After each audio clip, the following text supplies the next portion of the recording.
They're not about to take things slowly here. Legislative committees are already at work on bills.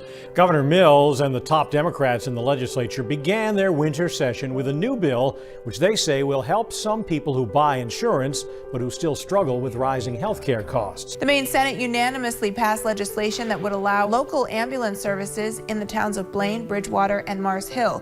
Senator Mike Carpenter, Democrat of Holton, sponsored the bill, LD 2050. Democrats presented their Patients First health care package at the State House. This is aimed to give families stability, drive down costs, and increase accessibility for Mainers. This year, we're tackling the greed in the healthcare industry by making sure our healthcare system works for everyone in Maine.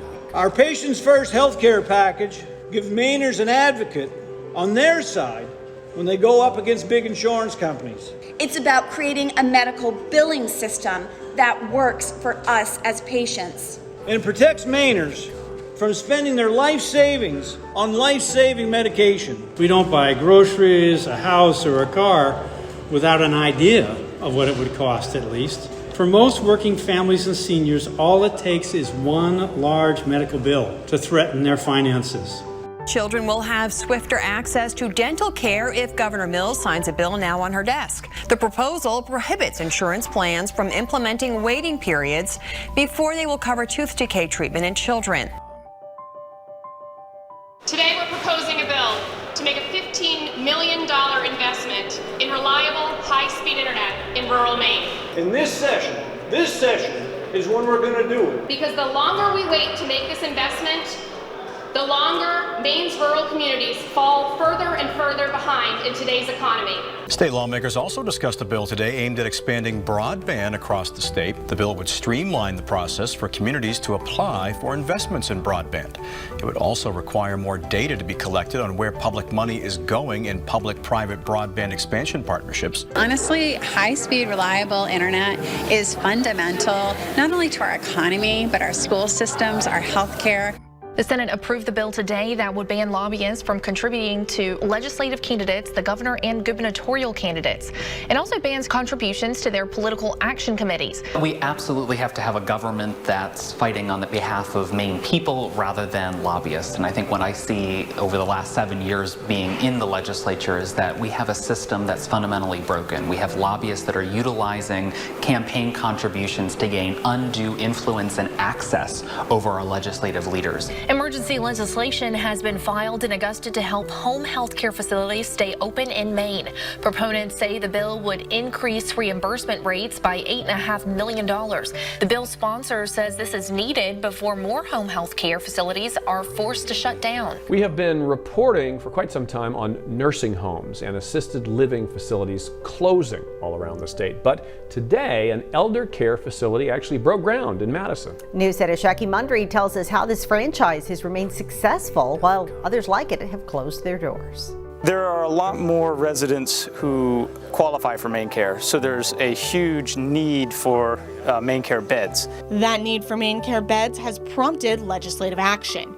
Maine Senate President Troy Jackson is proposing a bill to increase reimbursement to nursing home facilities. Lawmakers are ending their session today more than 3 weeks early because of the coronavirus situation. There are many bills that are out here tonight being discussed amongst the legislature, and one of those would put a heavier fee on opioid companies for selling specifically here in Maine, according to the sponsor, Senate President Troy Jackson. He says that he's calling it an accountability fee. Supporters say it will allow more money to go directly towards treatment programs and get back at the manufacturers for selling opioids in large amounts in Maine. And facing a real health crisis has also focused attention and led to a compromise on the supplemental budget. Legislative leaders worked all weekend and Monday to craft a $73 million package of additional spending. State's revenue shortfall projected to be as high as $200 million when the fiscal year ends June 30th, but there's $193 million in unspent general funds to cover that. The state is going to break even because of the savings we have on hand and because of our good fiscal position. We're not going to have to make any drastic cuts. The state getting a boost from $1.25 billion in federal aid, most of it unspent. Also untouched, the state's $258 million rainy day fund, or the $11 million the legislature set aside for coronavirus response before adjourning in March. Mainers all across the state are counting on us, we're counting on us. And today, I believe that we definitely showed them that we are trying to have their backs. Yesterday, I said that in times of uncertainty, we must put partisanship aside and put Maine people first. And I am very proud that I really believe that we all did that this day and through this weekend. I am truly often proud of the work that we do in this body together, especially when you look at the chaos and dysfunction that we see in D.C. regardless of who's in control. But looking out at all of you tonight, I'm especially proud to be your Senate President and serve alongside of you, with you. Taking care of our neighbors and looking out for one another is how we're going to get through this crisis.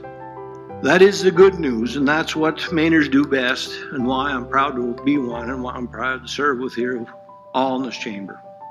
So thank you for your efforts today. Hopefully we will be back in a very short time, and that means that this crisis will have gone by the wayside. I really do appreciate every one of you. Again, thank you for your service.